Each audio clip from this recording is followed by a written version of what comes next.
மறுபடியும் வந்து கூட்டணியில சேரணும்னு வலியுறுத்தி இருக்கேன்னு சொல்லுவாங்க. உங்களுடைய முடிவு என்ன?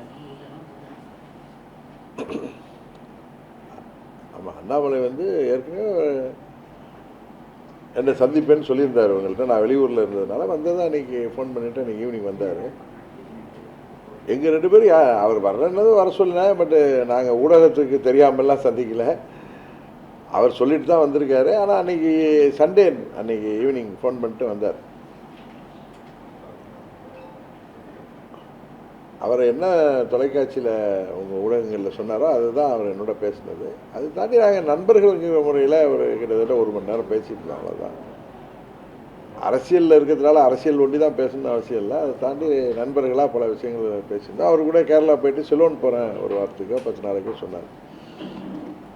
பட் அதில் என்ன ஒன்றுனா நான் அந்த ஊடகங்களில் டிபேட்லாம் 2 நாளாக பார்க்குற வாய்ப்பு கிடைச்சிச்சு.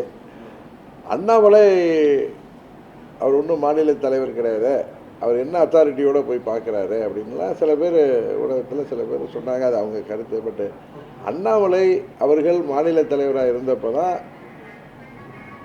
அவருடைய முயற்சியில் தான் நாங்கள்லாம் அவர் தான் எங்களோட ஒரு 4-5 மாதங்களாக தொடர்பில் இருந்து எங்களை கூட்டணி கொண்டு வந்தார். அப்போ அவர் டெல்லியில் அவங்களுக்கு மேலே உள்ளவங்கள்ட்ட பேசியிருக்கலாம். ஆனால் நாங்கள் யாரையும் சந்திக்கலை. திரு அண்ணாமலை அவர்களுடைய முயற்சியில் தான் நான் வந்து அம்மா மக்கள் முன்னேற்ற கழகம் அந்த கூட்டணிக்கு வந்தது, தேசிய ஜனநாயக கூட்டணி. அதனால் அந்த கூட்டணியை விட்டு நான் விலகிய போது பல முறை என்ன அடிக்கடி நாங்கள் தொலைபேசியில் பேசிக்கொள்வோம். அவர் வெளியூரில் நான் இருந்தேன். அந்த நேரத்துலலாம் நான் திருநெல்வேலி, அங்கே தஞ்சை மாவட்டத்துக்குள்ள திருமங்கலத்துக்கு போயிருந்தேன். அப்போ அந்த இதெல்லாம் கேள்விப்பட்டது. அவர் என்கிட்ட தொலைபேசியில் தொடர்ந்து வலியுறுத்தி வந்தார்.